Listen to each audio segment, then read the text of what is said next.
My phone buzzes. Then again. And again. A relentless vibration against my thigh as I walk through the crowded university hallway. I pull it out, already knowing, dread coiling low in my gut. Notifications explode across the screen. Tags, comments, shares. There it is, my report card. Last semester's disaster, F's glaring like accusations, plastered across every social media platform imaginable. Courtesy of my dear stepsister, Min, I stand frozen. The lukewarm coffee I just bought sours in my mouth, turning acidic. Around me, whispers ripple through the student body. Faces turn, some curious, some pitying, some openly smirking.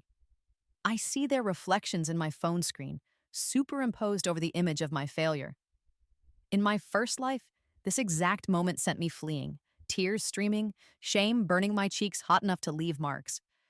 I locked myself in my dorm for days, but this isn't my first life. 10 years. 10 years of memories crammed into this 18-year-old skull. 10 years of humiliation, poverty, and scrubbing toilets while Min climbed the corporate ladder built on my stolen ideas.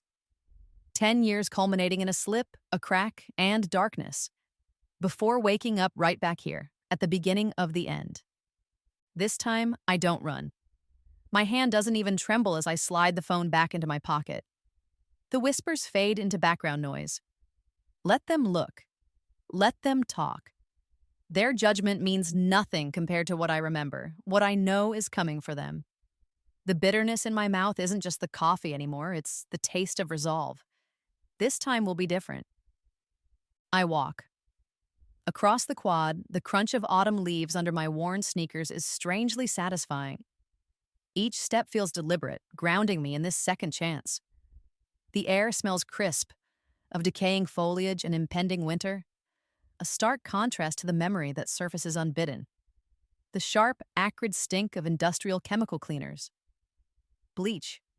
Ammonia. The scent clung to my clothes, my hair, my skin in my previous life.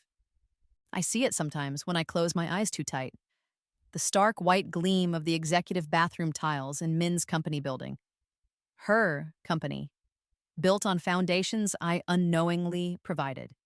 I remember scrubbing grout, my back aching, hands raw, while just outside the door, Min laughed on a call, discussing million-dollar deals, her voice echoing off the marble floors. She'd flaunted her success, oblivious or perhaps cruelly aware that the nameless cleaner polishing the porcelain throne was her stepsister, the one whose financial insights she'd passed off as her own years ago. The memory of that wet floor is slick beneath my feet even now. The sudden loss of balance, the sickening impact as my head connected with the edge of the toilet bowl. Not a dramatic fade to black, just a sharp final crack, and then nothing. Until I gasped awake in my dorm room bed, 18 again, the clock reading the morning of the day Min first posted my bad grades. The ghost of that impact sometimes makes my fingers tremble, a phantom pain behind my eyes. But the fear is gone, replaced by a cold clarity. The future isn't a dead end anymore. It's a blank canvas. And this time, I hold the brush. Vengeance will be my masterpiece. Dinner that night is a perfectly staged ambush, just like before. The air in the dining room feels thick, heavy with the cloying sweetness of Elena's expensive designer perfume. It always smells like lilies trying to cover up decay. She slides her sleek tablet across the polished mahogany table, her movements precise, calculated. My report card glows on the screen, magnified. "Really, May," she says, her voice dripping with false concern, that practiced disappointment she wields like a weapon. "Failing again? After everything we've done for you?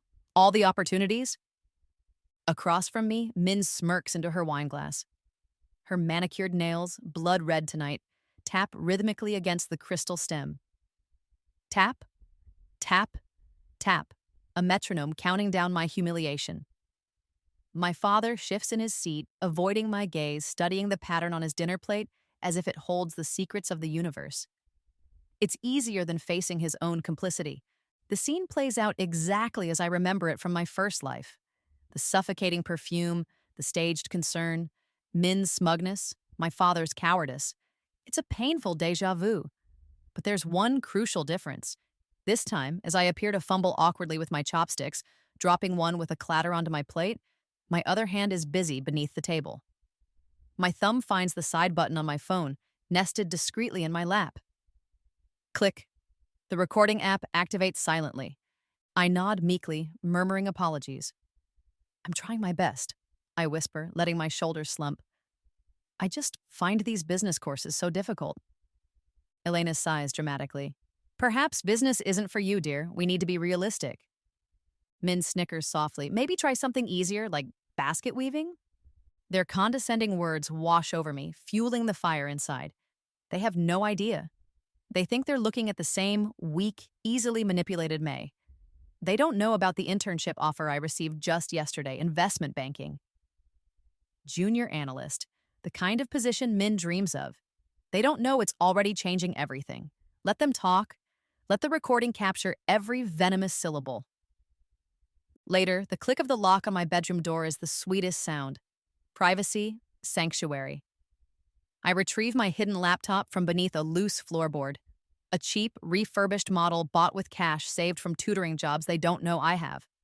They confiscated my main one after the disastrous grades last time, citing distractions. Little do they know, this humble machine is my command center. Fingers fly across the keyboard, the rhythmic clacking a counterpoint to the silence. First, upload the dinner recording to a secure, anonymous cloud account. Evidence logged. Then, the real work begins. I open my investment portfolio, not the paltry student account my father monitors, but the offshore one I set up using a VPN and knowledge gleaned from my past life. For 10 years before my death, I'd followed the markets obsessively, a desperate attempt to understand the world that had chewed me up and spat me out. I'd memorized patterns, cycles, the rise and fall of companies Min was involved with. Now that decade of hindsight is my arsenal. The blue light of the screen illuminates my face in the darkness. The numbers glow back. $57,348. Earned through careful, strategic trades over the past few months since my rebirth. It's not millions, not yet, but it's enough. Enough for the first phase. I initiate the buy order, a significant block of shares, in a small tech startup Min has been eyeing for her first major acquisition target at the company she interns for. Bought anonymously through shell corporations I learned how to create from studying financial crime reports in my previous life. A controlling interest. Would Min still look so smug at dinner if she knew her stepsister, the failing remedial student, now held the fate of her dream project in her hands? A slow smile spreads across my face. Just as I close the laptop, hiding it back in its dusty alcove, my phone pings. Not another social media notification, but a direct message. From Professor Zhang, head of the computer science department. Message. I reviewed your special project proposal. Meet me tomorrow. What you've discovered could change everything. My breath catches. The algorithm. The predictive financial model I built using future knowledge, submitted under the guise of theoretical research. He saw its potential. My heart pounds, a frantic drum against my ribs. Maybe revenge isn't the only thing this new life offers. Maybe, just maybe, there's redemption too. The campus coffee shop buzzes. The aroma of burnt sugar and stale espresso hangs in the air. I nurse my own bitter shot, watching Min across the room. She's holding court, naturally. Surrounded by her sorority sisters, their laughter too loud, their gestures too animated. Her expensive blonde highlights catch the weak morning light filtering through the large windows. She looks every bit the golden child, the effortless success. Nobody here knows the truth. Nobody knows that 3 years ago, she found my carefully crafted university admission essay saved on the family computer. An essay pouring out my passion for business, my dreams, my analysis of market trends even then. She stole it, submitted it as her own, got accepted into this prestigious business program while my application, suddenly lacking its core essay, was rejected. I had to defer for a year, scrambling to rewrite something, anything, that felt half as authentic. I ended up in general studies, clawing my way into business courses one prerequisite at a time. The bitterness of the espresso matches the memory. It wasn't the first time, or the last. In my first life after college, she'd found my diary. Not a diary of crushes and heartbreaks, but of meticulous market predictions, investment strategies I'd worked out, companies I thought were undervalued. She took those insights, presented them as her own brilliant analysis at her entry level job. That diary became the foundation of her meteoric rise, promotions, bonuses, the executive title. While I drifted, lost confidence, ended up cleaning her company's toilets.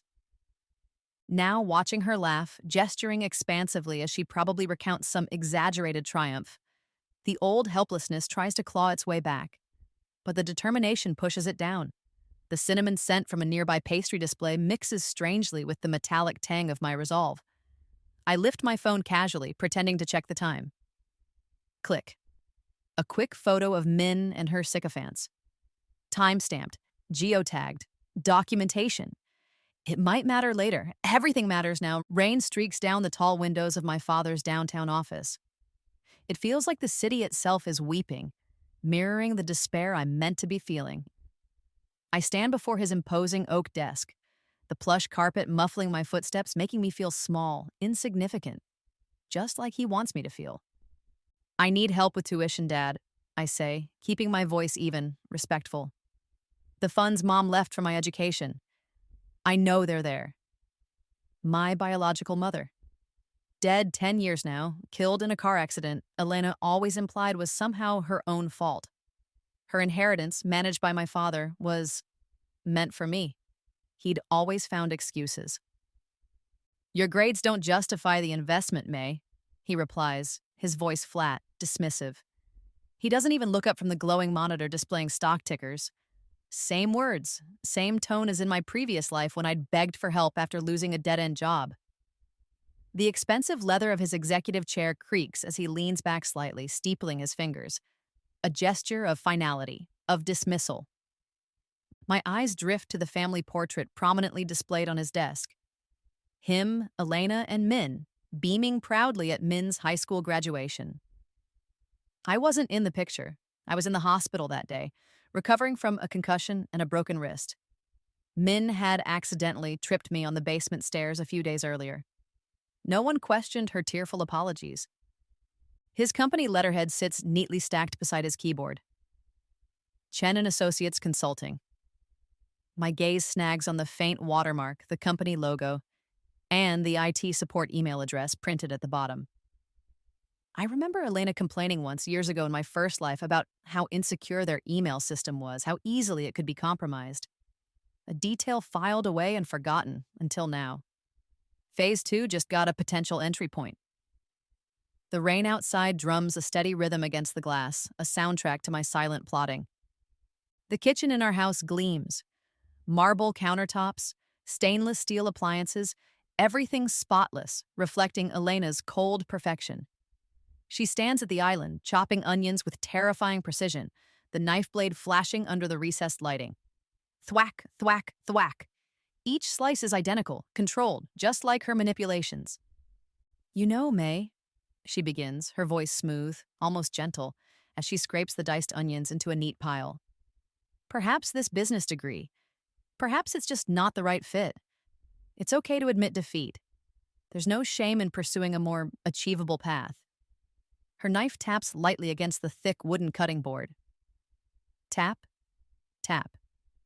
That technical certificate program I mentioned? In medical billing? Steady work, less pressure. The sharp, stinging scent of the onions fills the air, but it can't mask the underlying contempt in her suggestion. Achievable, meaning something suited for someone like me. In my past life, I fell for this. Her constant undermining disguised as motherly concern. You're stressing yourself out, dear. Why not try something less demanding? Focus on finding a husband, May. That's more important for a girl like you. I switched majors 4 times based on her guidance.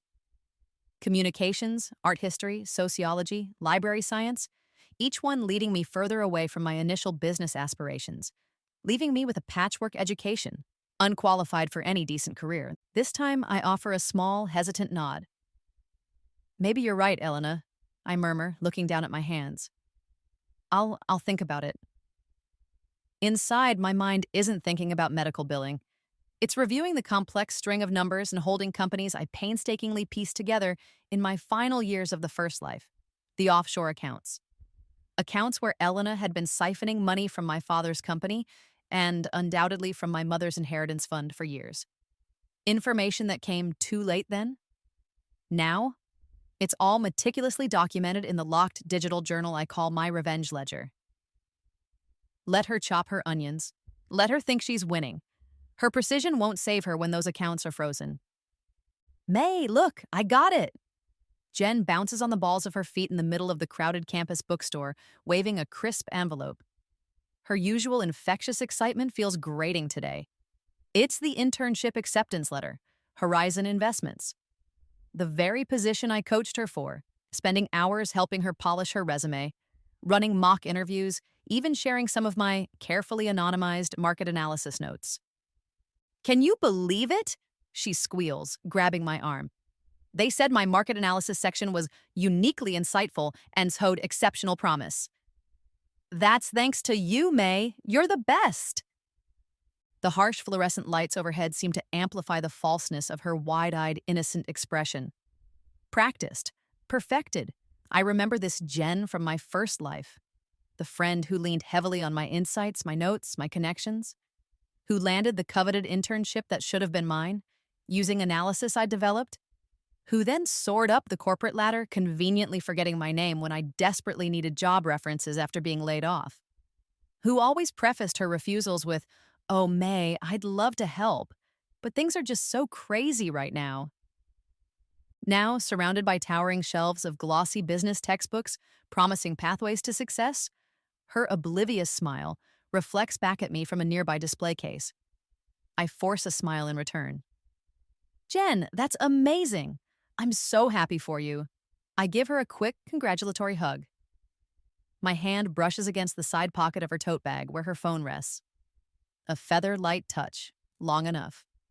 The spyware app I coded, disguised as a silly cat photo-sharing tool she'd downloaded from a link I sent yesterday, finishes its silent transfer. From now on, every email, every text, every internal company memo she accesses will be forwarded directly to my encrypted server. Horizon Investments holds secrets, data, strategies, information she'll soon have access to. Information that, in the right hands, my hands, could be incredibly valuable or incredibly damaging. You totally deserve it, I say, pulling back, my smile feeling tight on my face. As we step out of the bookstore, blinking in the sudden afternoon sunlight, a sleek black sedan pulls up to the curb. The tinted window glides down. A man in an impeccably tailored suit leans slightly across the passenger seat, his eyes sharp, intelligent, locking directly onto mine. He doesn't even glance at Jen. Miss Maylin? His voice is calm, resonant, cultured. I've been looking for you. He opens the car door and steps out, extending a hand. He exudes an aura of quiet power. My name is Mr. Wei from Horizon Investments. We need to discuss the algorithm you developed. Jen's jaw drops. My heart gives a painful lurch, not entirely from fear this time. Horizon Investments, the company Jen just got accepted into. The company whose representative is here. For me? Things were accelerating faster than I'd planned. The university fundraising gala is a sea of shimmering fabrics, clinking champagne glasses and forced laughter. The air hums with ambition, thick with the scent of expensive perfume and truffle oil, wafting from circulating hors d'oeuvres trays. I walk in wearing a simple black dress I found at a secondhand store, feeling immediately out of place, a drab sparrow among peacocks. Eyes turn. Whispers follow me like static electricity. Then, Min's voice, deliberately pitched to carry across the opulent ballroom. My stepsister? Oh, May? A theatrical, pitying sigh. Bless her heart, she's trying. But she's barely passing her remedial courses. Some people just aren't cut out for higher education, you know? Laughter ripples through her cluster of friends, their diamonds catching the light from the enormous crystal chandeliers overhead. The light feels like ice, sharp and cold against my skin. I clutch my small, worn purse tighter. Inside, nestled between my cheap lipstick and a few tissues, sits a tiny USB drive. It contains my real academic transcript dean's list for the past 2 semesters, and, more importantly, the source code for the predictive financial algorithm Professor Zhang was so interested in. The string quartet in the corner saws away at Vivaldi, the music feeling tight, strained, like a wire pulled taut across my nerves. Across the room, I spot them, my father and Elena deep in conversation with the university dean. Their expressions are appropriately solemn, concerned, no doubt discussing my learning difficulties and the burden I represent. Elena gestures subtly, her hand brushing the dean's arm in a confidential manner, probably suggesting a generous donation if certain problems, meaning me, could be quietly managed. Just breathe. Stick to the plan. Ah, Miss Lin. May, isn't it? A man with kind eyes and slightly rumpled tweed jacket appears beside me, seemingly out of nowhere. Professor Davies, head of the technology department. His warmth is unexpected, disarming. Professor Zhang mentioned your project. Quite fascinating work, he said. This is it. Time for my performance. I offer a shy, startled smile. Oh, Professor Davies, yes, that's me. As I turn fully towards him, I accidentally let my purse slip from my grasp. It hits the plush carpet with a soft thud, contents spilling lipstick rolling under a nearby table, tissues scattering, and the crucial USB drive skittering across the floor, landing conveniently near his polished shoe. Oh, clumsy me! I'm so sorry! I exclaim, cheeks flushing on cue as I bend down, gathering the scattered items with frantic, flustered movements. I deliberately leave the USB drive where it is. Min's mocking gaze feels like a physical weight pressing on my back. I know she's watching, probably relishing my public embarrassment. Professor Davies stoops to pick up the drive. Is this yours? Oh, that? I glance at it, waving a dismissive hand as I stuff the lipstick back into my purse. Yes, but it's nothing important, just some coding exercises I was working on. I murmur it shyly, avoiding his eyes, playing the part of the insecure student. He pockets the drive anyway. Well, perhaps I'll take a look sometime if you don't mind. Zhang seemed quite impressed. He gives me a reassuring nod. Thank you, Professor, I whisper, clutching my purse tightly now. Excuse me, I think I need some air. Heart hammering against my ribs like a trapped bird, I slip away towards the restrooms, my calm exterior a fragile shield. Inside the cool marble sanctuary of the ladies' room, I lean against the polished countertop, breathing deeply. The scent of expensive floral soap fills the air. I check my cheap digital watch, 11:03 p.m., exactly 12 minutes until the dean's scheduled donor presentation and update on university achievements. 12 minutes until the fuse I just lit reaches the dynamite. I splash cool water on my face, the shock momentarily steadying my nerves. Reapplying the faintest touch of lipstick in the ornate mirror, I count the seconds. Each tick echoes the pounding in my chest. Anticipation tastes like metal in my mouth. Back in the ballroom, the lights dim slightly. The dean steps up to the podium, tapping the microphone. Ladies and gentlemen, thank you for your generous support tonight.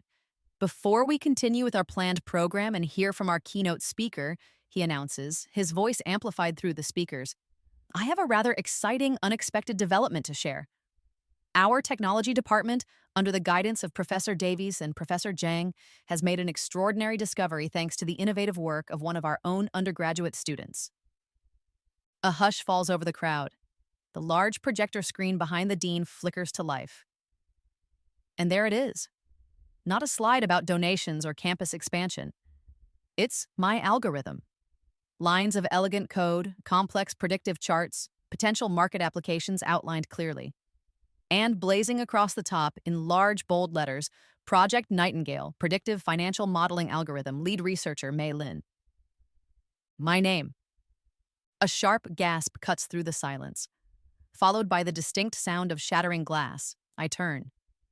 Min stands frozen, her champagne flute lying in pieces at her feet, golden liquid pooling on the expensive rug. Her face is a mask of disbelief, turning an ugly, blotchy red. My father's complexion has gone gray, his hand gripping the back of a nearby chair for support. Elena's perfectly plucked eyebrows are drawn together, her expression pinched with utter confusion, then dawning fury. This groundbreaking work, the dean continues, beaming, oblivious to the personal drama unfolding. has already attracted significant preliminary interest from major industry players. As if on cue, my phone, tucked deep in my purse on silent mode, begins to vibrate continuously. Job offers, interview requests, partnership inquiries, silently flooding my inbox. The temperature in the ballroom seems to drop 10 degrees. The convivial atmosphere evaporates, replaced by stunned silence, then excited murmurs. Min recovers first. Her eyes lock onto mine across the room, filled with venom. Ignoring the spilled champagne, ignoring the stares, she stalks towards me, her designer heels clicking aggressively on the marble floor like stilettos aimed at my heart. "What did you do?" she hisses, her voice low and dangerous as she reaches me, grabbing my arm in a painful grip. Her cloying perfume, usually wielded as a weapon of allure, now feels suffocating, laced with panic. Below the podium, out of Min's line of sight, I see Professor Davies subtly pass the USB drive, the one I dropped, to Dr. Evans, the notoriously stern chair of the Academic Ethics Committee. The drive doesn't just contain my algorithm. It contains dated drafts of Min's allegedly original essays from previous years bearing striking digital watermarks tracing back to files originally created on my old laptop. Files I thought were lost forever after she helped me transfer data once. Files I recovered using advanced data retrieval software just last week. Checkmate. Min practically drags me out of the ballroom into the relative quiet of the adjacent hallway. Her grip on my wrist is bruising. "You need to fix this," she demands, her voice cracking, losing its usual sharp edge. Beads of sweat glisten on her forehead just above her perfectly contoured cheekbones. "Go back in there. Tell the dean there's been a mistake, that the project was a collaboration, that I helped." Behind her, through the ornate double doors of the ballroom, I hear a fresh wave of applause. The dean must be continuing the presentation, highlighting my achievements. The networking opportunity Min spent months cultivating, schmoozing donors, angling for introductions. It's happening without her. She's out here panicking while her moment evaporates. "Actually," I say, my voice deliberately casual, detached, as I gently try to pull my wrist free. "I think you might need to fix something. Professor Davies mentioned the ethics committee might have some questions for you about some of your previous submissions." I let the words hang in the air. "Apparently, some of your essays bear a rather striking resemblance to early drafts found on my old laptop. The one you borrowed last year?" Her eyes widen, pupils dilating in the dim hallway light. Fear replaces the anger, raw, naked fear. The carefully constructed facade crumbles. She understands. Her academic career, her place at this prestigious university built on lies and plagiarism, is about to implode. "No," she whispers, her grip tightening desperately. "No, May, I can explain that. It was a misunderstanding. Please, what do you want? Money? I'll give you my allowance, all of it. Just make this go away." The sheer desperation in her voice, the way her carefully crafted composure shatters, it's almost intoxicating. A dark, satisfying melody I've waited 10 years across 2 lifetimes to hear. Over her shoulder, through the ballroom doors, I catch a glimpse of my father. He's stepped away from the crowd, phone pressed to his ear, his face growing darker with every passing second. He runs a hand through his thinning hair, loosening his tie, his expression one of dawning horror. He's starting to understand too. The ground is shifting beneath their feet. Just then, my phone vibrates in my purse. Not the continuous buzzing of job offers this time, but a single, distinct pulse. A message. From an unknown number. I pull it out discreetly. Message. "Impressive algorithm, Miss Lin. Very impressive display tonight. But don't you want to know who really caused your mother's accident all those years ago? Meet me tomorrow, 4 p.m., Central Park Bench 27. My blood runs cold. My mother's accident? What does the algorithm have to do with that? Who is this?" Rain lashes against the tall, arched windows of the university library, blurring the Gothic architecture outside. The air inside smells of old paper, wood polish, and damp wool coats. Across the imposing oak desk, the financial aid officer shifts uncomfortably, her fingers drumming a nervous rhythm on a manila folder. Papers rustle beneath her hand. "Miss Lin," she begins, her voice low, hesitant, avoiding my eyes. "I'm afraid there's been a complication with your scholarship." My heart sinks, even though I half expected something like this. Retaliation. A complication, I echo, keeping my voice carefully neutral. Yes. She pushes the folder across the desk towards me. The review committee received evidence, allegations of, well, inappropriate conduct, behavior unbecoming of a scholarship recipient. I open the folder. Inside are printouts. Grainy photos, clearly doctored, showing me in compromising situations I've never been in. Drinking heavily at parties I didn't attend, sneaking into male dorms. There are also fabricated text message exchanges, crude and suggestive, supposedly between me and a married professor. It's clumsy work, but potentially damaging. I recognize the style instantly. Elena's handiwork. This is exactly how she operated in my first life. Subtle slander, anonymous tips, forged evidence to sabotage job interviews, ruin references, isolate me. Always making it look like I was the unstable one, the architect of my own failures. My hands tremble as I pick up the forged photos, playing the part of the shocked, devastated victim. The scent of old books and rain feels suddenly suffocating. But this isn't real, I whisper, my voice catching appropriately. Where did this come from? The officer just shakes her head, offering a sympathetic but ultimately unhelpful shrug. The source was anonymous, but the committee felt they had to act. I'm so sorry, May. Your scholarship has been revoked, effective immediately. While she looks down, shuffling other papers, my hand drifts to my wrist. I adjust the strap of my watch, angling the tiny, almost invisible lens embedded in its face. Click, click, click. Micro camera captures every doctored photo, every fabricated text, every official document in the folder. More evidence for my collection. Elena thinks she's cut off my funding, pushed me closer to the edge. She doesn't realize she's just handed me the rope to hang her with. Dinner that evening is tense. Outside, a thunderstorm rages, lightning momentarily illuminating the dining room, casting long, dancing shadows. The air crackles with unspoken accusations. I push the untouched roast chicken around my plate, then look up, meeting Elena's watchful gaze, my father's stern frown, Min's wary silence. She's been unusually quiet since the gala, clearly shaken by the near exposure of her plagiarism, even though the ethics committee hasn't formally acted yet. I went to the financial aid office today, I begin, letting my voice crack, summoning tears to my eyes. The storm outside provides convenient dramatic emphasis. My scholarship? It's gone. I sniff, wiping my eyes with the back of my hand. They said they got some pictures, things I didn't do. Elena reaches across the table, patting my hand with her cold, smooth fingers. Oh, May, you see? This university environment, perhaps it's just too much pressure, too many temptations. Her voice oozes false sympathy. My father nods gravely. Maybe it's for the best. Time to reassess. I understand, I say, my voice thick with manufactured despair. Lightning flashes again, reflecting in the tear that escapes and traces a path down my cheek. I've been a disappointment. I see that now. I take a shaky breath. I'll withdraw from the university. As you suggested, Elena, I'll look into that technical certificate program. A collective sigh of relief seems to fill the room, almost louder than the thunder outside. My father's shoulders relax. Elena gives my hand a final condescending pat, a gleam of triumph in her eyes.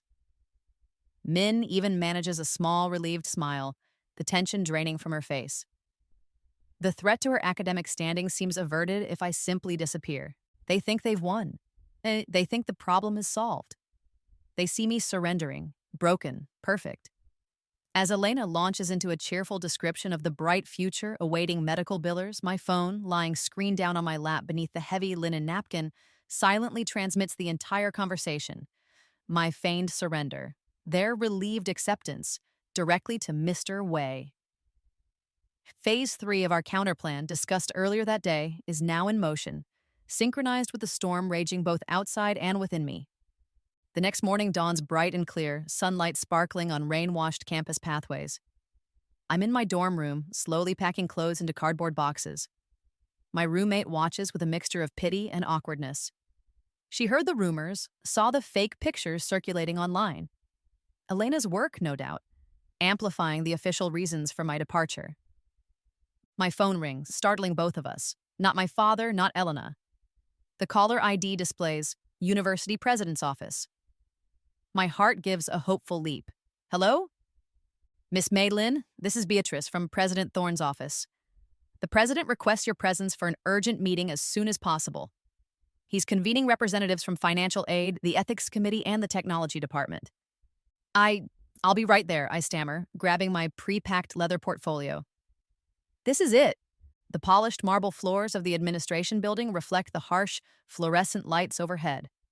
I'm expecting a small office, perhaps a final disciplinary lecture before being formally expelled.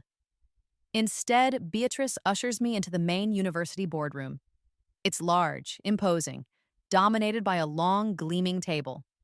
Seated around it are President Thorne himself, the flustered financial aid officer from yesterday, the stern Dr. Evans from the ethics committee, Professor Davies, and Professor Zhang from technology, and Mr. Wei from Horizon Investments.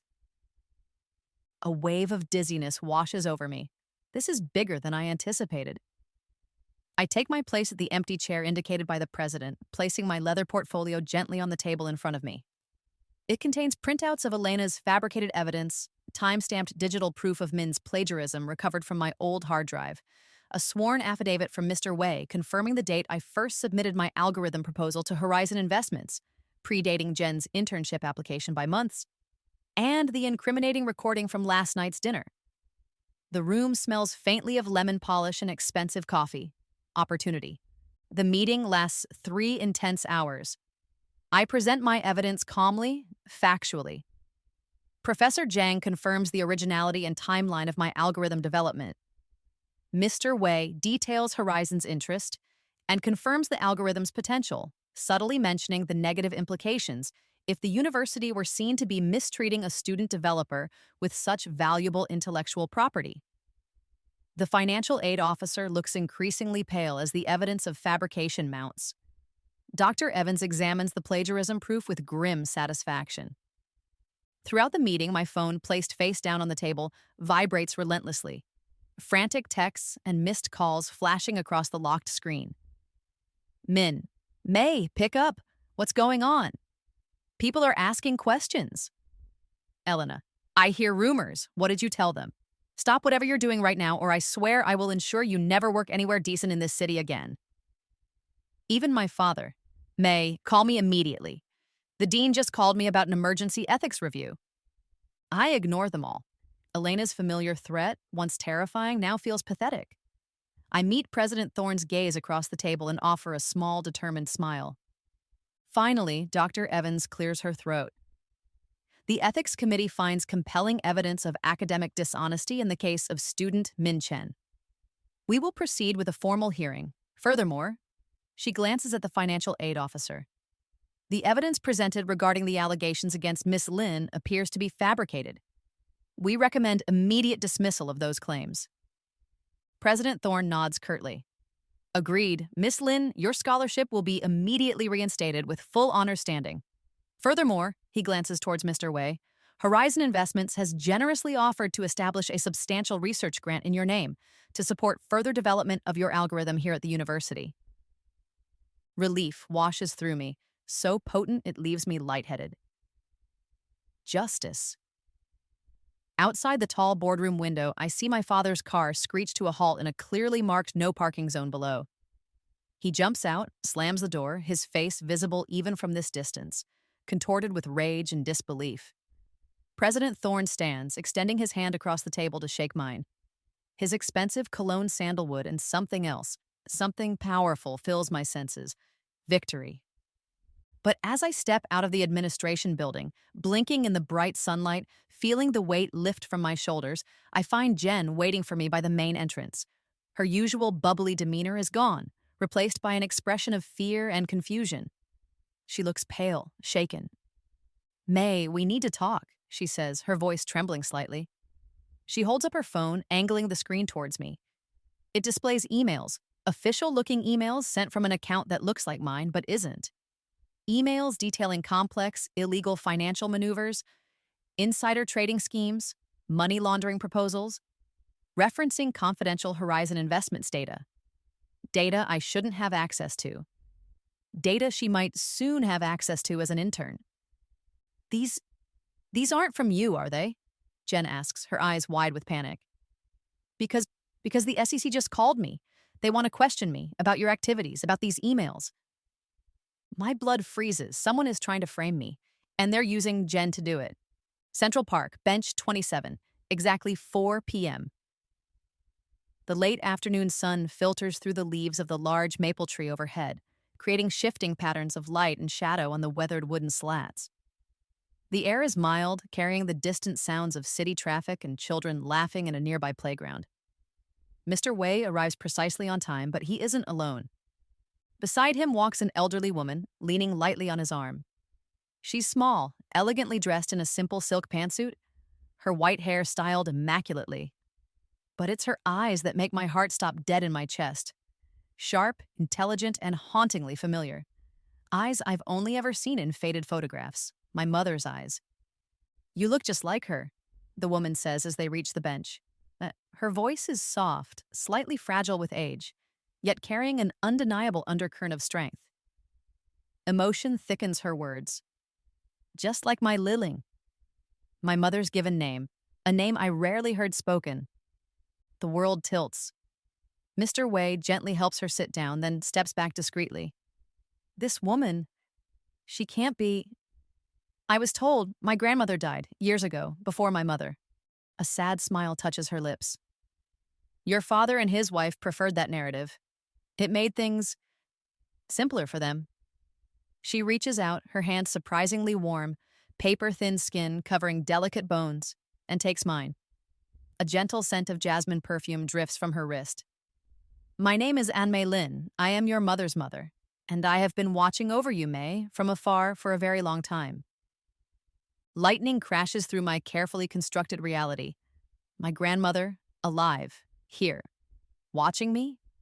The implications are staggering. "Mr. Wei's firm," she continues, her grip surprisingly firm, "Horizon Investments. It operates under the umbrella of my company. I funded his work, tasked him with keeping an eye on things after your mother passed and your father remarried so quickly. And yes, with monitoring your family's rather creative financial dealings." She gestures towards Mr. Wei, who quietly opens a sleek laptop he's carrying. On the screen, rows of numbers, account statements, transaction histories. Millions. Assets, properties, investments. "Your mother, Liling, left everything directly to you in a trust," Anmei explains softly, her eyes holding mine. "Contingent on you reaching the age of 18 or completing university. Your father was merely the custodian, with very strict limitations. He had absolutely no legal right to withhold your inheritance, let alone claim it was dependent on your academic performance or his approval." The birds chirping in the maple tree suddenly sound incredibly loud. The dappled sunlight feels unreal. My inheritance. Not a modest sum managed by my father, but millions. And this woman, my grandmother, knew all along. Had been watching, waiting. The world hasn't just shifted, it's expanded beyond anything I could have imagined. The penthouse office is breathtaking. Floor-to-ceiling windows offer a panoramic view of the city skyline, glittering under the afternoon sun. Polished chrome, dark wood, minimalist art. An aura of immense wealth and power.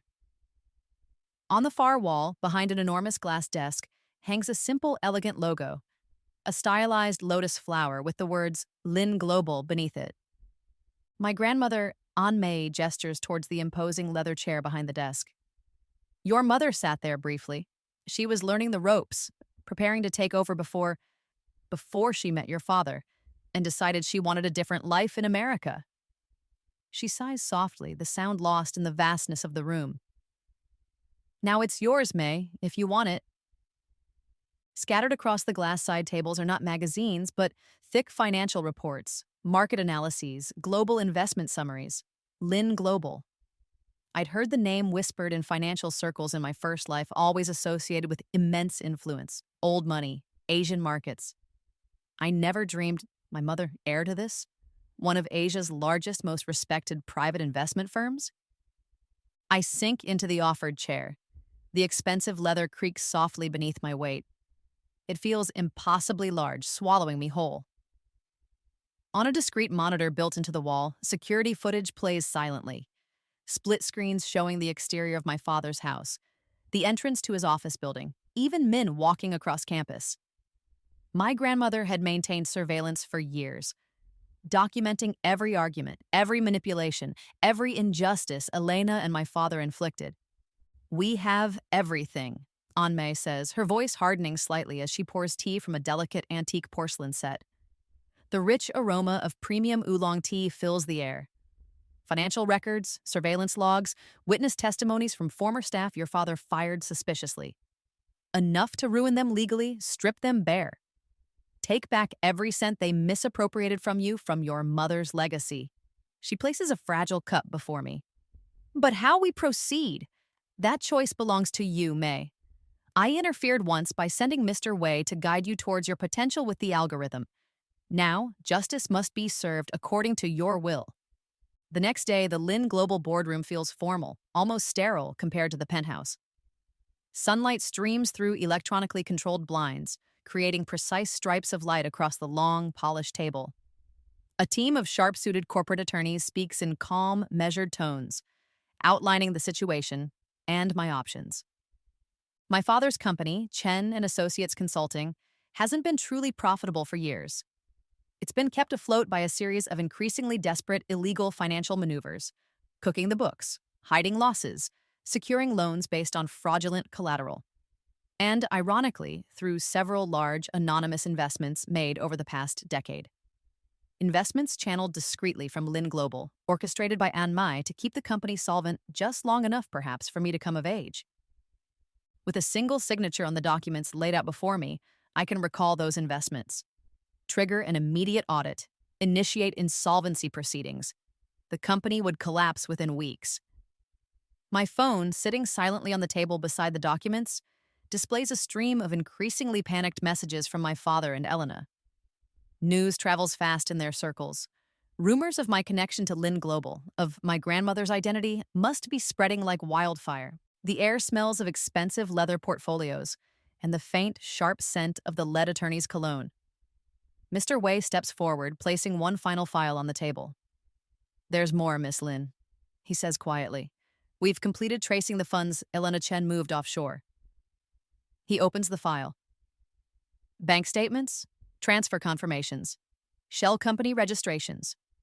Clear, irrefutable evidence that Elena has been systematically embezzling funds, not just from my father's failing company, but directly from my mother's inheritance trust for years.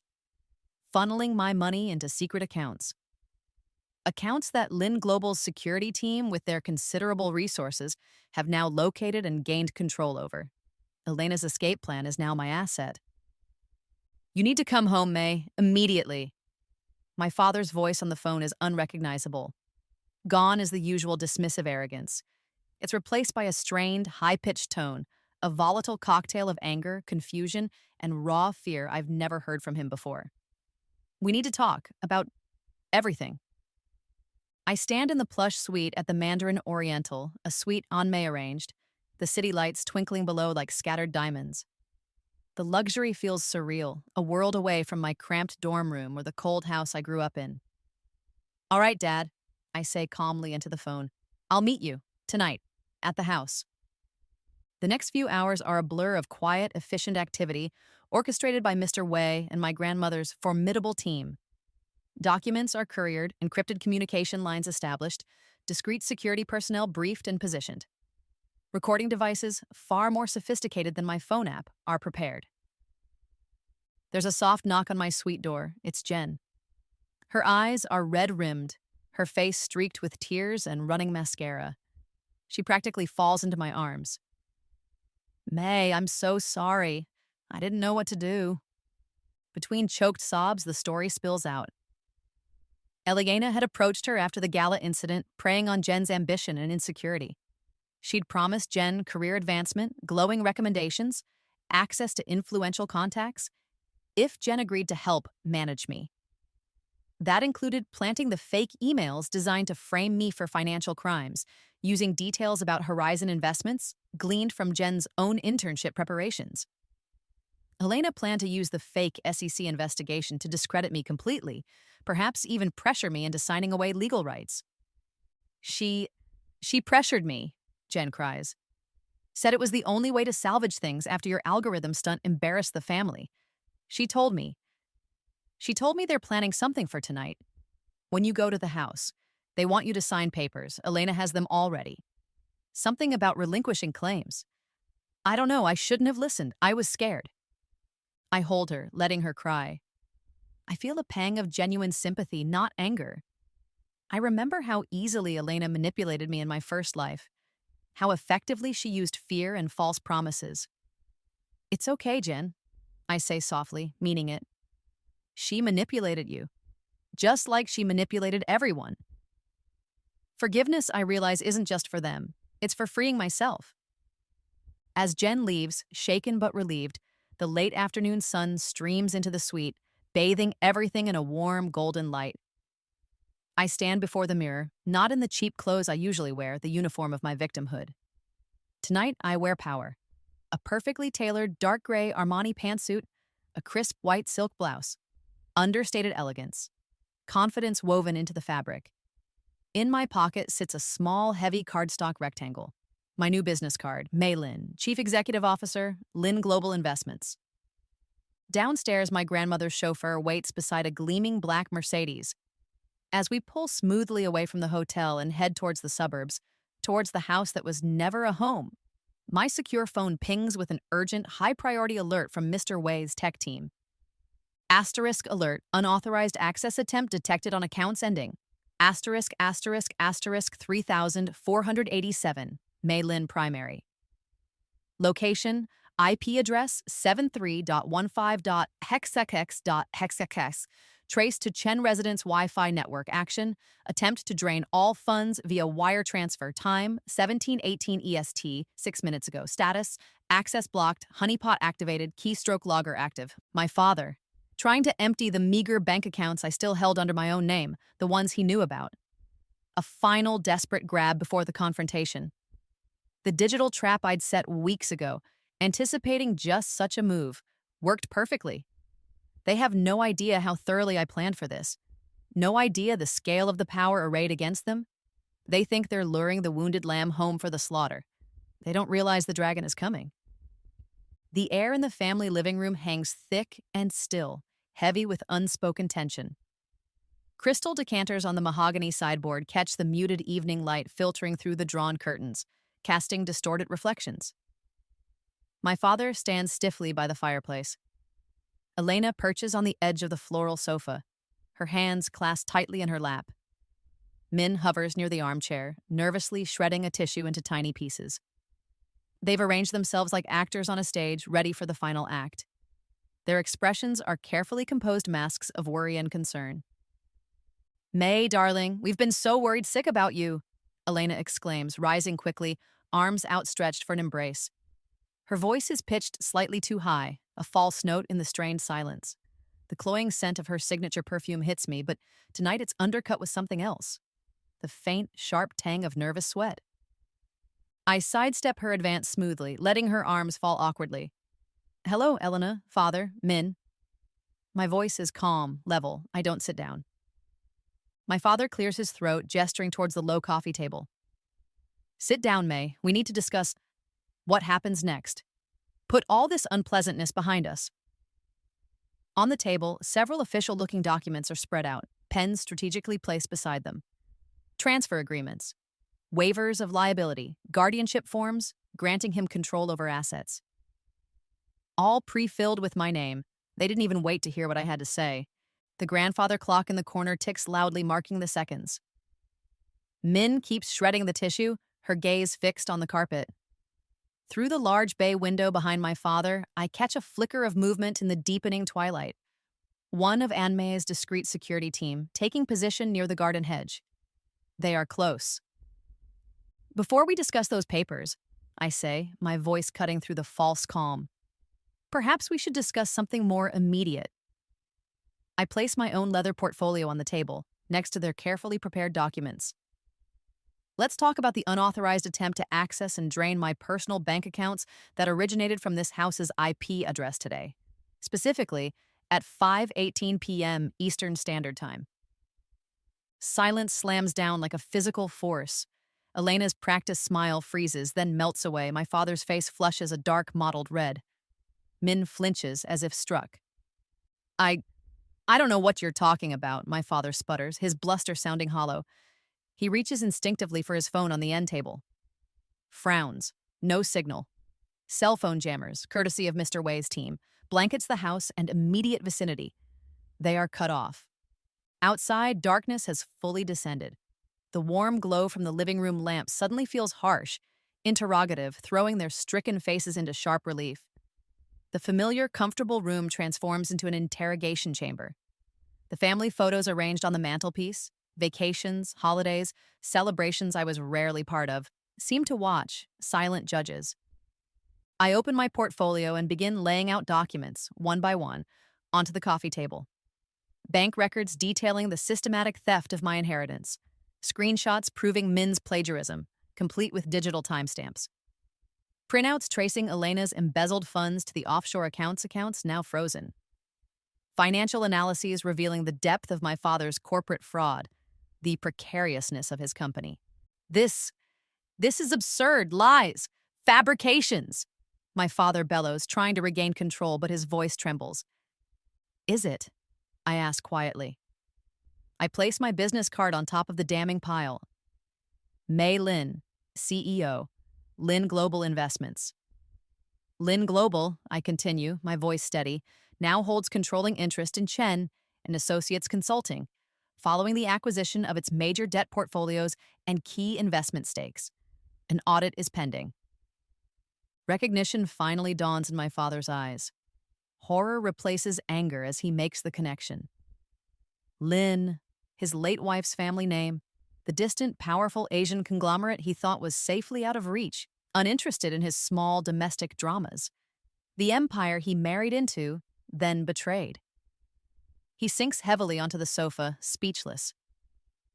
May, please, Elena whispers, her mask of maternal concern completely gone, revealing the sharp, calculating woman beneath. Her voice is low, urgent. We can fix this. We can make it right, whatever you want. Your old room back? We'll redecorate. Full tuition, anywhere you want to go, Harvard, Yale? Her eyes dart nervously towards the pile of evidence detailing her embezzlement. Min suddenly drops to her knees on the expensive Persian rug, her designer dress pooling around her. She grabs my hands, her own cold and clammy. Tears stream down her face, smearing her perfect makeup. May, I'm so sorry. I was jealous. I was always so jealous of you. She sobs, the confession ripped from her. You were always smarter, even when you tried to hide it. Dad always looked at you differently when you were little, before Mom died. Proud. I just wanted him to look at me like that. I just wanted... Her voice trails off into incoherent sobs. My father finds his voice again, trying a different tactic. Threats first. You do this, May, and I'll fight you with everything I have. Lawyers, the press. I'll drag the Lin name through the mud. Then, abruptly shifting to pleading, think of family, May. Your mother wouldn't want this. Have mercy. We made mistakes, yes, but we're still your family. Rain begins to patter against the window panes, a soft, rhythmic counterpoint to their desperate, chaotic pleas. Offers, threats, tears, justifications, blame. It all washes over me. The familiar living room feels like a stage set for a Greek tragedy, the final act playing out. But the script has changed. The victim holds all the power now. I wait until their words finally trail off, until only Min's quiet sobbing and the drumming rain fill the silence. Then I speak. No. The single syllable hangs in the air, simple, absolute, surprisingly powerful. I don't want your money, Elena. I don't want apologies born of fear, Min. And I don't want revenge, Father. I look each of them in the eye. I want justice, and I want peace. I outline my terms. No public prosecution for Elena's embezzlement, or father's fraud. If they sign agreements relinquishing all control of Chen and Associates to Lin Global, transfer specified assets, including this house, back to my mother's estate, now managed by me, and agree to legally binding non-disclosure and no-contact clauses. They will be left with a modest, fixed income enough to live comfortably, but far from their accustomed luxury. Min will face the university's ethics committee and accept her academic consequences, likely suspension and repeating courses, delaying her graduation significantly but not destroying her future entirely, provided she demonstrates genuine remorse and effort. They will disappear quietly from my life. Those are the terms. Accept them, or Lin Global's legal team will proceed with full criminal and civil actions tomorrow morning. The rain outside intensifies, droplets racing down the dark window panes like tears. I stand up, gathering my portfolio, leaving their worthless papers untouched on the table. My business card remains, a stark white rectangle against the dark wood. "You'll regret this, May," my father says, his voice low, venomous. One last desperate attempt at control, at intimidation. The familiar threat, the one that controlled me for so long in my previous life, means nothing now. It rolls off me like the rain off the windows. I walk toward the front door, the clicks of my heels loud in the stunned silence. I pause, my hand on the cool brass doorknob, and look back one last time. 3 shocked faces, frozen in a tableau of disbelief and dawning despair, illuminated by the warm, deceptive glow of the living room lamps. The comfortable home that was never mine, now finally exorcised. Just as my fingers tighten on the knob, Min's voice calls out, sharp, desperate. "Wait, she told me to do it. Elena!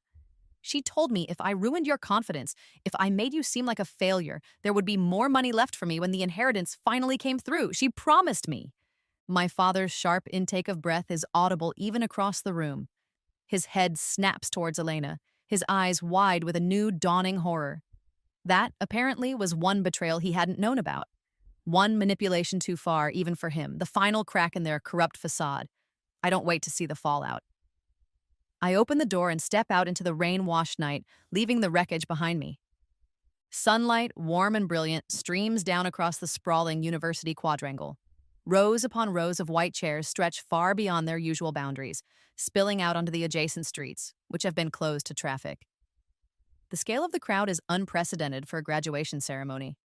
Tech industry titans, investment bankers from Wall Street, reporters with cameras flashing, mixed in with proud parents and cheering students.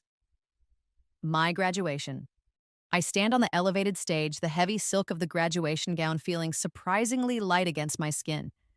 It's a double-degree business administration and computer science, both with highest honors. The applause thunders, echoing off the old stone buildings as the dean announces my name. He speaks not just of academic achievement, but of the Nightingale algorithm and its impact, how it's already revolutionizing ethical investment practices globally.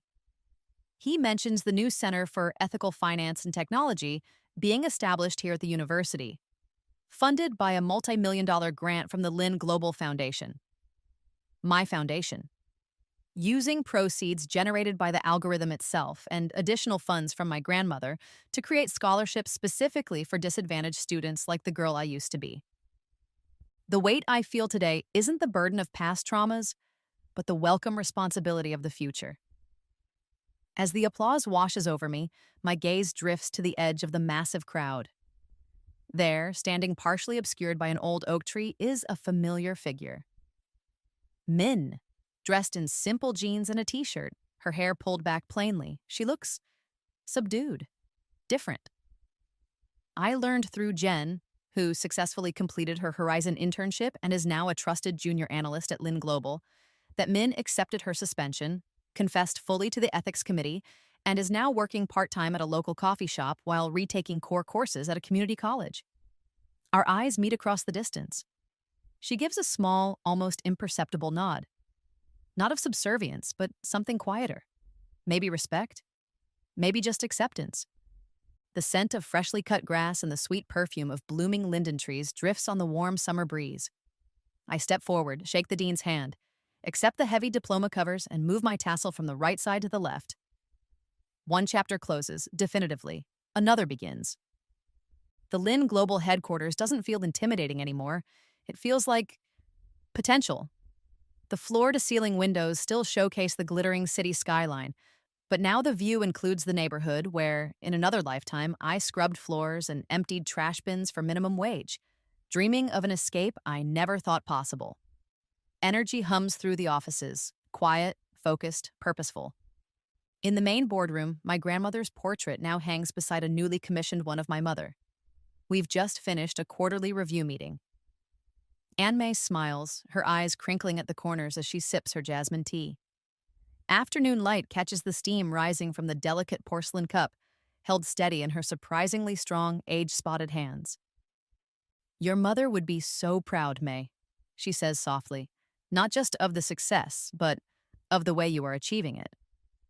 The reports spread across the polished table confirm it. Our new ethical investment initiative, spearheaded by me using principles derived from the Nightingale algorithm combined with Anmei's decades of experience, is consistently outperforming traditional, purely profit-driven models. We're proving that doing good and doing well aren't mutually exclusive.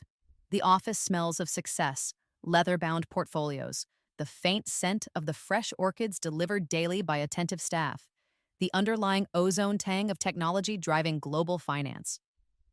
On my desk, beside the photos of An Mei and my fiancé, sits a small digital clock. It's counting down the hours to the virtual launch of our newest venture, the Empower Her Finance Foundation.